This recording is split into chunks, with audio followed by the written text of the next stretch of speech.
Good to be with you. I'm Kaylem Shepherd. This is The Memo, our political hub where we come together and discuss pressing political stories. It's no secret that the UK is currently in a housing crisis, with young people scared, worried, concerned about how on earth any of us are going to buy a house in the future. Most young professionals are sharing a bedroom that they can't even move their hands to the other side. We're paying over £1,200 of rent for a box room. How does that make sense? How does that make you feel? Is it time for the government to come together and actually sit down and address the situation? That people need to live in houses. They need to feel comfortable. They need to feel safe. We know that London is the heartbeat of the United Kingdom, but there's not enough houses for people to live and work here. So my big question is where have we gone wrong when it comes to the housing crisis? What party are to blame? Is it the Labour Party? Is it the Conservative Party? Or is it us as citizens? Well, joining me to discuss more on that is Matthew Torbitt. Matthew, you were homeless, or Matthew was homeless for a number of years, but now he is a broadcaster and campaigner hoping to get homelessness eradicated. Matthew, thank you very much for joining me on the podcast. Appreciate your time. Okay.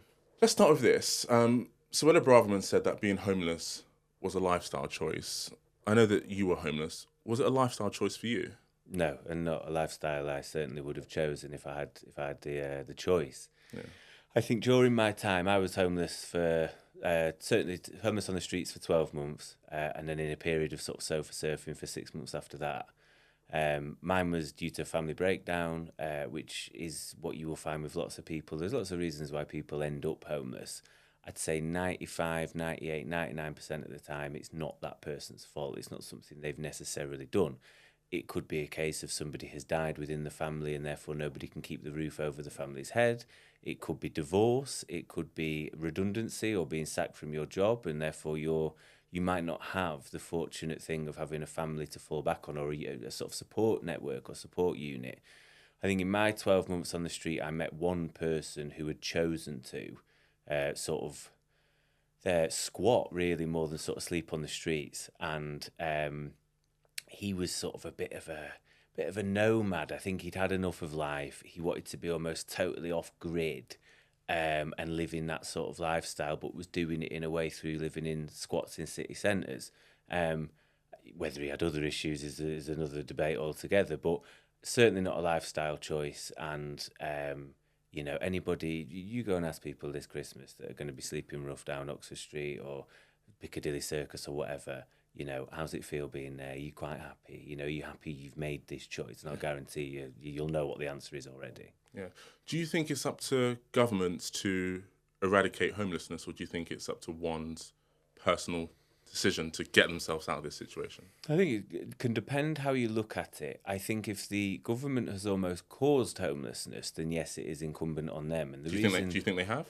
Well, I think if you look at the pernicious attitude and policies that were put forward by the coalition government, there's a very easy and noticeable pathway from things like welfare reform and the sanctions regime around things like universal credit and housing benefit to people ending up on the streets because they've missed, they're late to an appointment and therefore have been sanctioned for 4 weeks. Very few people in this country can live without any money for 4 weeks.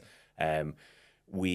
Since the 1980s and the right to buy policy that Margaret Thatcher famously brought in, we have built 50% less social homes than what we've sold off. Therefore, there is a imbalance. And if this is why we have a huge backlog of people being in temporary accommodation. There's no houses to put people. And actually, if you look at the arguments then people on the right of the political spectrum put forward, we've also increased our population last year by 1 million people. Therefore, the supply and demand element of houses isn't there. A lot of this stuff ties in with things like prisons. I think you can totally see the homelessness to prison pipeline. I would argue that homelessness causes prison sentences and prison sentences cause homelessness, and there's a cyclical nature of that. I think a lot of that is down to mistakes, or in some cases, depending on your point of view, purposeful policy decisions made by government. Therefore, it is incumbent on them. Now, you have to be willing to accept the help. Yeah. And you can only help people that want to help themselves, and not everybody is at that point. That's totally granted. That's why I think you have to look at other countries like Finland that have basically eradicated homelessness and take inspiration from that. So what do you say to people like Prince William, who says it's his job, it's his duty to help eradicate homelessness? I think fair enough. I think it's incumbent on all of us to build communities. I think we're Give currently... away a few of your castles, would you say?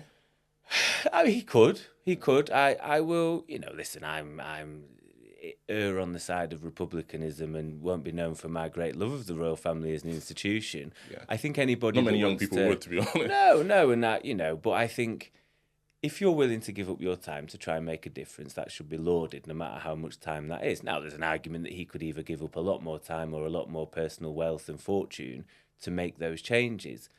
But ultimately, he's doing something. There are many people in this world. We look at the route that Elon Musk has taken. Elon Musk could totally eradicate homelessness probably around the world. He's decided to plough his money into a far-right populist politician. Yeah. So I think if people are willing to do it, good. I think we're currently living on that basis of things like Elon Musk and populist politics in one of the most divisive times since the post-war era. And we have a real lack of a sense of community in this country, I would say. People are living side by side and don't know one another. Therefore, I wouldn't just say it's the royals. I wouldn't just say it's governments. I think it's incumbent on all of us to try and help each other and foster that sense of community that actually benefits certain political parties and governments and maybe royal institutions and otherwise, to ensure that we are divided and fight against that and help one another in that that spirit. Do you think people are hostile to people that are sleeping on the streets? Yes, because I've experienced it. Yeah.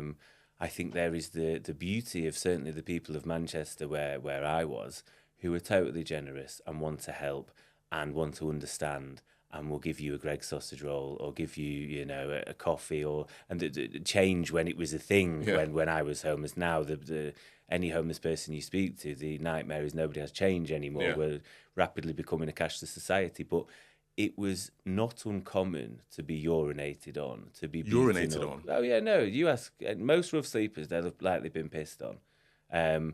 There is particularly a lot of drunk people out and about, and the Suella Braverman comments continue to fuel that sort of level of dehumanisation that you are less than other, and less than human, and less. What possesses someone to say it's a lifestyle choice?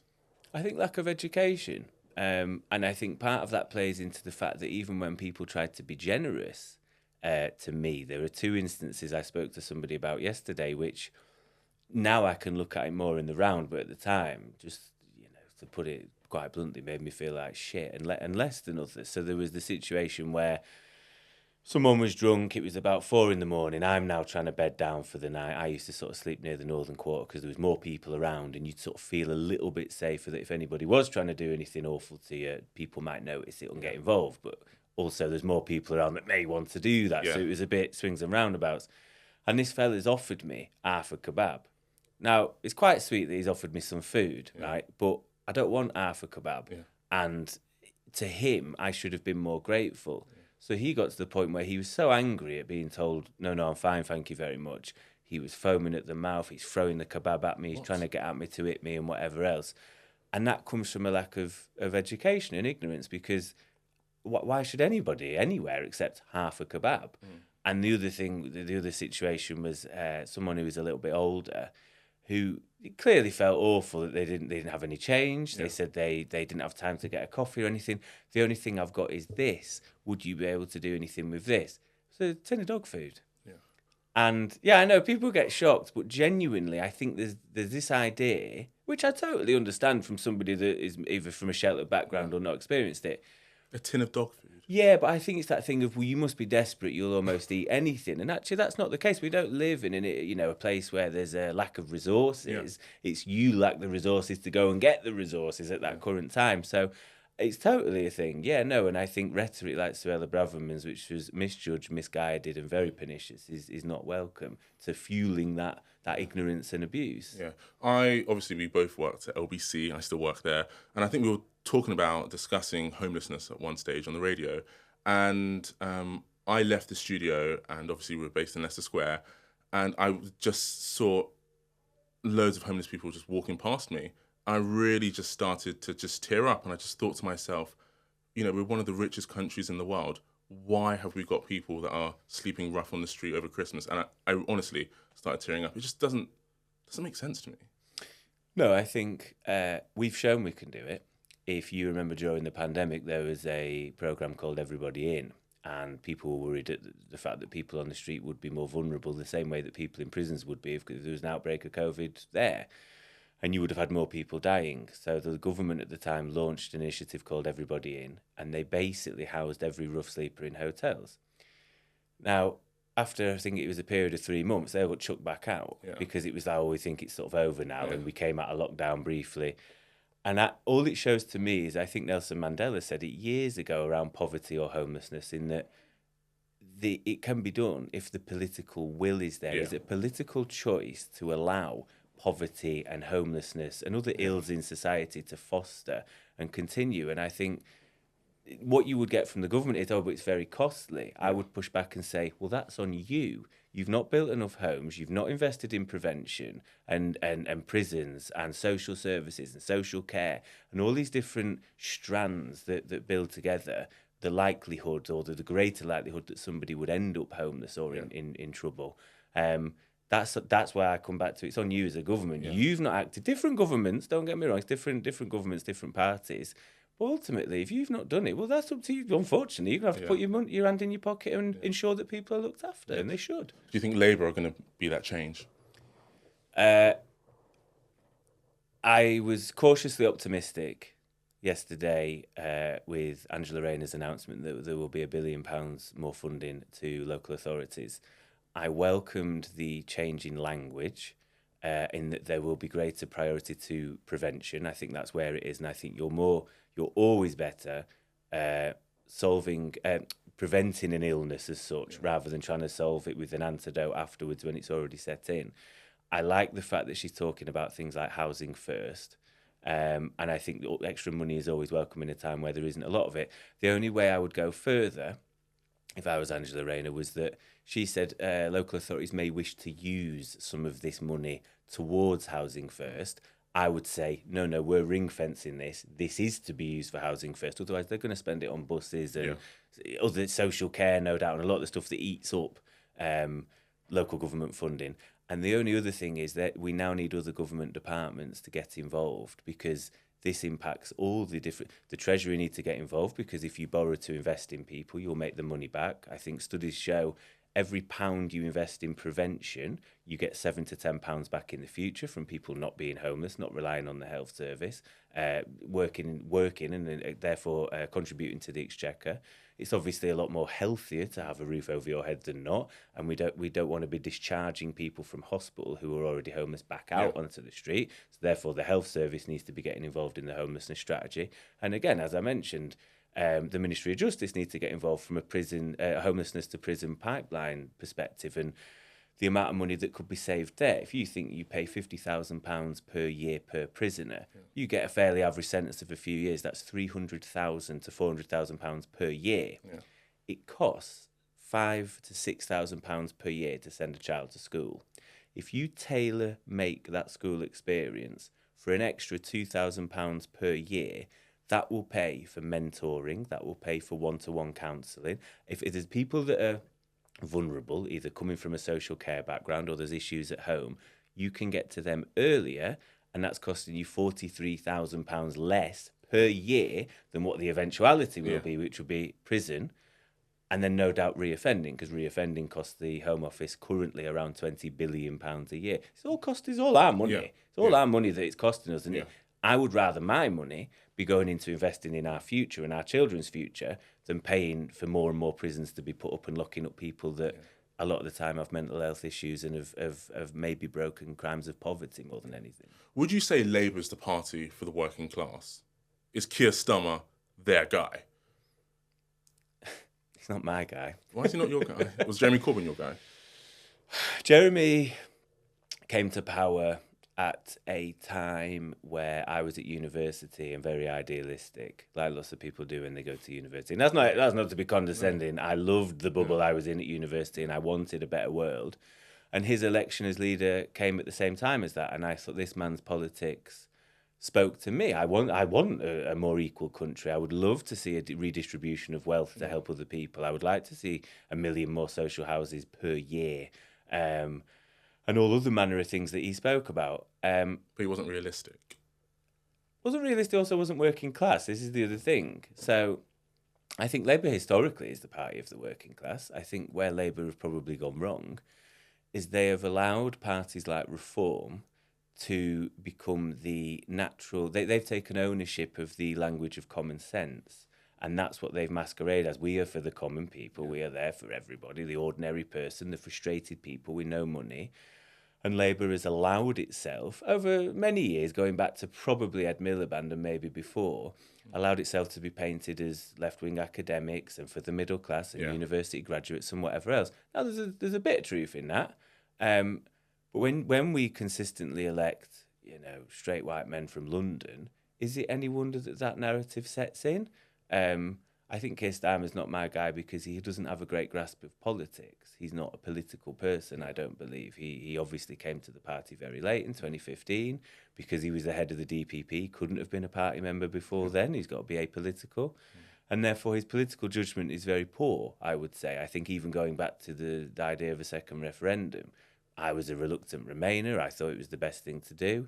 I ultimately understood the political optics of telling tens of millions of people we're just going to totally ignore you because we think you're wrong. Right the way through to the decision yesterday around the WASPy women, despite campaigning on it for years, the winter fuel allowance, the farmers. I think the farmers thing is welcome. And it allows a narrative to set in. And I just think you're picking fights on people who you can't afford to pick fights on electorally, because what we know look is at the winter fuel allowance. The older people vote. That's one thing you know about older people. They will go and vote, and they will go and vote with their feet. The other thing that I thought was, it comes down to optics, which has been used a lot with regards to the donor stories with Lord Ali, with regards to the winter fuel and other policies that have been put forward, and a budget, him coming out 3 weeks into government going, it's awful and it's going to get worse for a bit. This isn't the hope people wanted. And I think if you'd have not done the winter fuel and you'd not done the farmers, you'd have lost £1.5 billion, right? Which sounds like a lot of money, but in the grand schemes of GDP isn't a lot of money. If you'd have put corporation tax up by 1%, you'd have brought in £7 billion. That's more than 3 times the amount. You're not going to get a load of city boys turning up at Westminster without tractors, waving their umbrellas and barber coats and whatever else, and credit cards. Middle class protests. Exactly. You would not have had the same optics. Now, you might have had a couple of newspaper spokespeople saying, Labour are anti-business again. People don't care, because if they're getting cheaper bread and milk by the end of the Parliament, they'll go, well, they're here for us. Exactly. So... Is it the party for the working class? Depends who you ask. Yeah, but not the party for you. Listen, I'm a Labour member. I am very frustrated with the Labour Party currently. I'm very frustrated with the Labour government. And this is how Nigel Farage gets, the votes, because Labour isn't for me. The Conservatives aren't for me. Where else do I go? Are the Lib Dems for me? I think we're living in a time where people hate politicians. And I think this has probably been brewing since the expenses scandal in the early noughties, and there'll be people of a certain generation, maybe like our parents' age, that remember that and feeling like there was a two-tier society of those that have and those that haven't, and one rule for one and one rule for another. Then I grew up and became political in a time of rising tuition fees and broken promises, and this is what people feel, and it'd be the same again with the WASPy women. They feel like there's a promise that's been broken and politicians say one thing and do another. What Nigel Farage has been able to do is, people like authenticity, right? And the Labour and Conservatives sound like politicians. Nigel Farage doesn't sound like a average politician. What people also like is authenticity. People like Angela Rayner. She's totally relatable and normal. People also like Jacob Rees-Mogg. He's authentically himself. He's authentically very posh. Doesn't apologise. The interesting thing about Nigel is I don't think he's authentic. I don't think he necessarily cares about working people. I don't think he cares necessarily about those at the bottom of the ladder.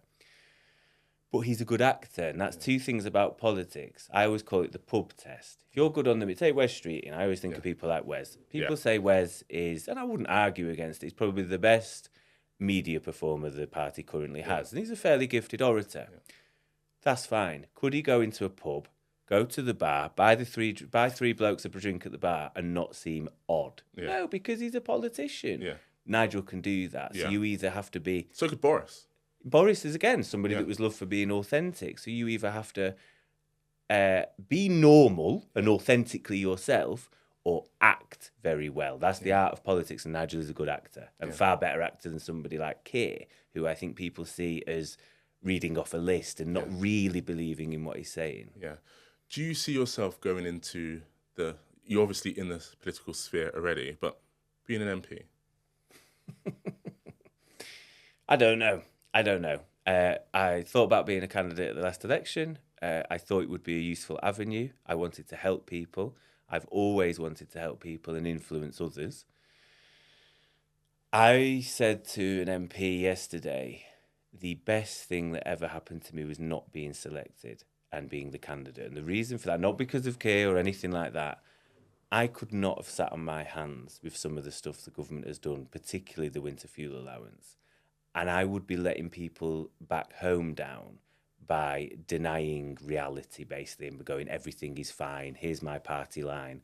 And what would have happened is I would have been outspoken, I would have rallied against things, and I would have criticised, not for the sake of criticising, because I don't like the leader, because I think it's the right thing to say and do, and you stand up for the right thing.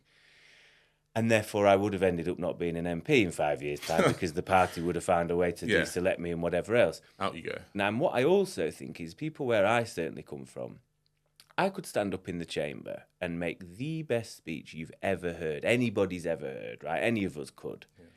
They will prejudge you because you're stood in front of those green benches. Yeah. People where I'm from assume, because there is a kernel of truth in every stereotype, that MPs are liars, cheats, sex pests, having affairs, millionaires, all this sort of stuff, because there's an element of it, but not a great deal of it.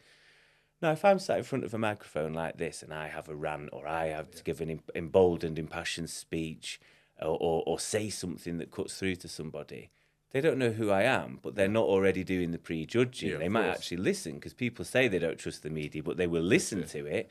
They trust TikTok at least. Exactly. Well, this is where we're at with the sort of generation below me. And therefore, I think 50% of people won't like what I say because I'm not necessarily their politics. Yeah. But you might get those that don't necessarily vote or aren't interested, but they trust you because you're not a politician. Yeah. And I think there are greater ways to influence change and influence people than just being an MP. Yeah.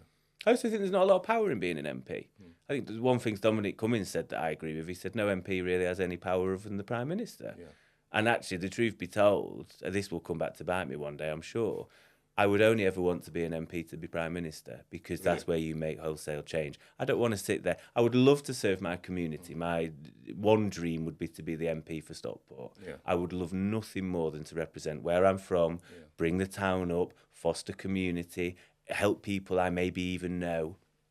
But ultimately, the greater thing that you could do for Stockport is running the country in a better way. And therefore, I have problems trusting people. I know I could trust myself. I might not be able to trust my mate in the cabinet. So I think if you want to make change, you've got to go where the power is, unfortunately. And that might sound slightly sociopathic. Yeah. That's just what I've learned from working 7 years with Labour politicians. But do you think having people like Angela Rayner part of, the Labour cabinet is a good thing for people that come from working class backgrounds? They can see somebody that is from where they are. I hope so. Angela grew up on the same estate as me. It's amazing. In fact, our estate has brought out some great talent. We've got Angela Rayner, we've got Phil Foden, we've got Cole Palmer just down the road, and Marcus Rashford. Some might say me, but I obviously wouldn't say that. I would say you.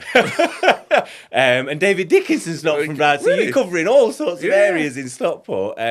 But I hope so, because people think the whole Ibiza thing the other week, I think that's totally relatable for normal people. Is that a class thing, though? Was that a class thing? Yeah, the whole thing with Angela is a class thing. I was on a TV show the other day, and there was a whole debate on why is she moving into Winston Churchill's old home that is a government stated.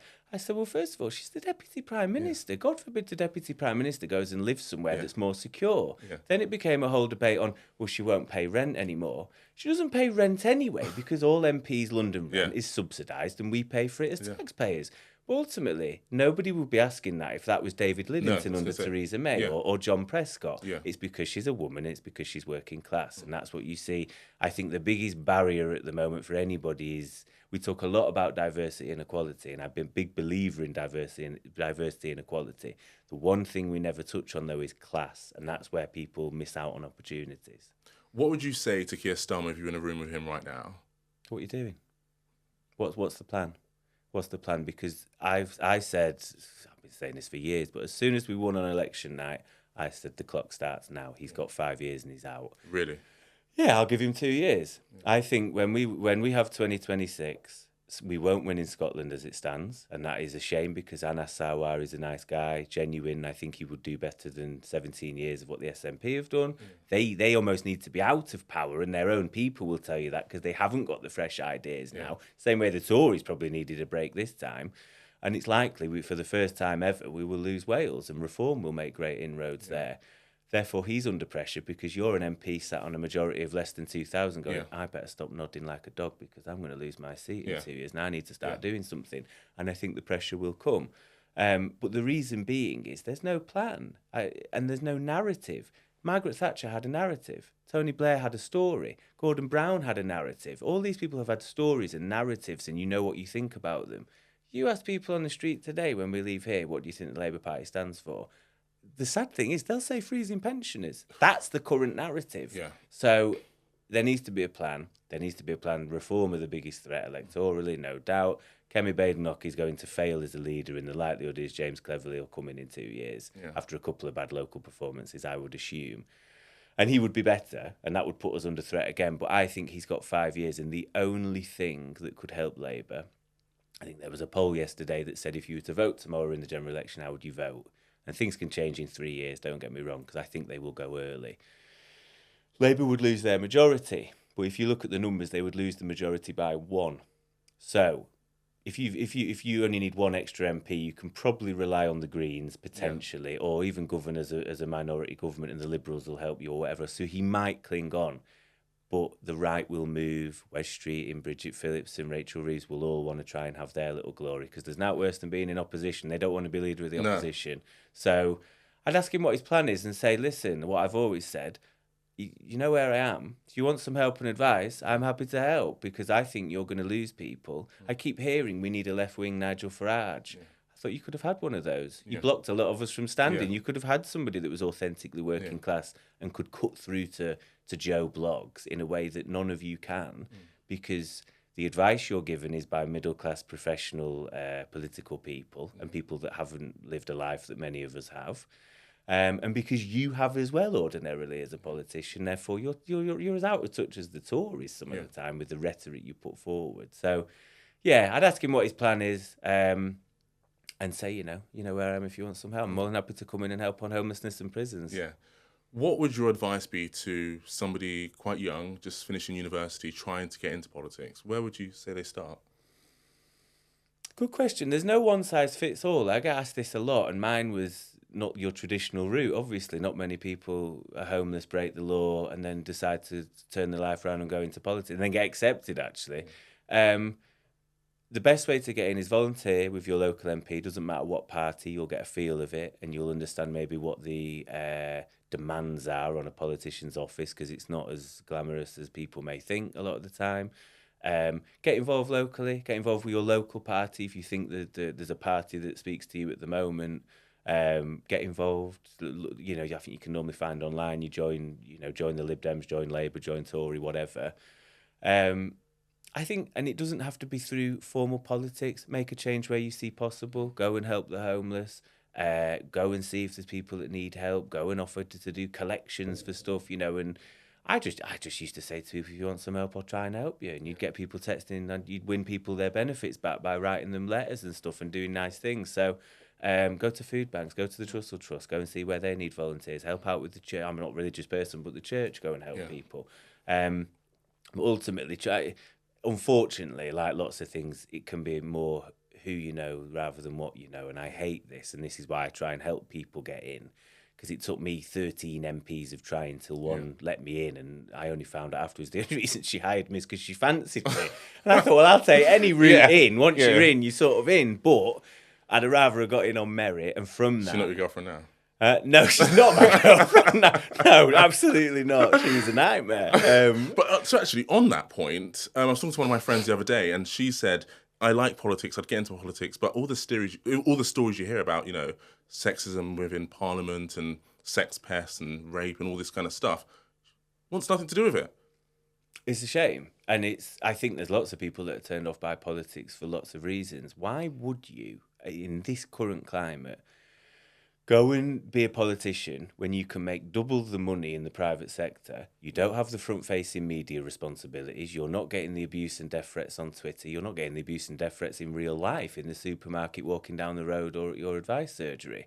Why would you want to go and do that? You're never at home. The rate of divorce is ridiculous because you're away in London 3-4 nights. Yeah. The people that last longest are those that have London seats because they go home and get in with their husband and wife in bed every night and talk and see each other. Yeah. You have people that feel like single parents because they're having to hold the fort at home. It causes huge fractions. But no, the Parliament is a totally dysfunctional workplace. There's no HR.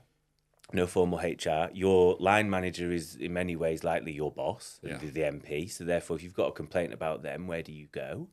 They have set up, in the last couple of years, a grievance and complaint service that's independent of Parliament, and that helps. But I think there's been a delay in the complaints, and you're looking at 2 or 3 years, and things get worse. It's not the average place to work, is it? No, it's not. And listen, don't get me wrong. I got great experience out of it. I learned a lot. You sort of weirdly become institutionalised, but I haven't missed it. Yeah. I thought I would. But the sexual abuse stuff, I think, comes from people feeling untouchable, and we have to stop with this sort of stuff of people in public life getting to a position where they feel untouchable. And we do that with a sort of messiah complex of people. And pinch by name, pinch by nature, stuff like that. Yeah, no, quite. Everyone knew about that. Yeah. I could reel off, but I'd rather not because I'll end up sued, a list of people that I know are potential sex offenders in Parliament. That should never be the case in any workplace. They shouldn't be there. No. Matthew, thank you so much for your time. Appreciate it. Thank you very much. Thank you very much. Thank you. And thank you guys for listening and watching the memo. Really appreciate your time. Remember, the conversation always continues. Have your say online. Appreciate it. We're back after Christmas. Thank you.